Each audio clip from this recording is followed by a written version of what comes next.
When you log into your Follow Boss CRM, are you noticing that when you click on your smart lists that it has 0 people on it? Don't freak out, don't worry. I'm going to walk you through exactly where to look and what to adjust to ensure that truly no one is falling through the cracks, and how to ensure that if you're anticipating people being there, how to fix it. Hey there, if your smart lists are blank, you will most likely want to check the filters you have in place. So a smart list might be blank because you've simply called through everyone in a list and there's no one for you to call. Okay, so I have 3 people here. At the end of yesterday, it was 0. So the reason why there's 3 people here today is because I've received new leads, or I need to call people that haven't been called, or it's been more than a day since I called. So for example, let's see this one. Okay, so this one is empty.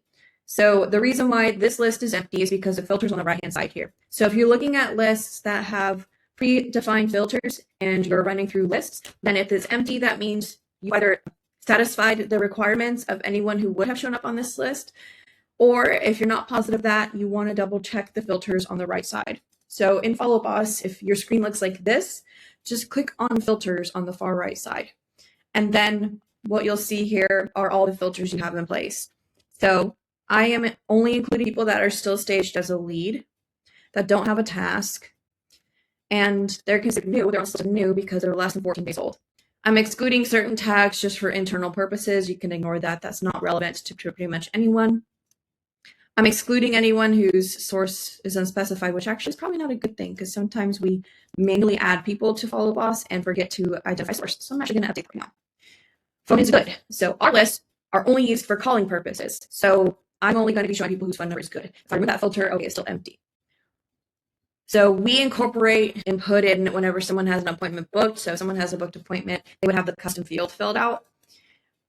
Okay, so then this is still empty, just great. And then last call not empty requires that there has been a call made, and last call more than 1 day ago. So if I make this 3 days ago, perhaps I'll see people here, or if I remove this filter completely, now we have 2 people here. So originally the filter was last call was more than 1 day ago. So Matt's about to show up on this list. It's been 1 day. Once tomorrow comes around, or once a total of 24 hours come around. So my last call, if you hover over this, it says a day ago at 10:50 a.m. Local time is 8:30. So in 2 hours, Matt is going to show up on this list. Then Gina, the last communication was via text 16 hours ago. And then once 24 hours has passed, then Gina will show up on this list. So most likely, if you have 0 people here, you want to explore the filters. If you're open to outside help with setting up your Follow Boss account, this is what we do all day, every day, is set up your entire CRM's backend, including those lists, training you on those lists so you have a full understanding of why people show up or disappear. Available for support lifetime access, even though we do not have a subscription model, via email. And you can ask these one-off questions. So if you're open to outside help, the best place to start is to join the next free CRM masterclass or the on-demand masterclass. See you there and take care.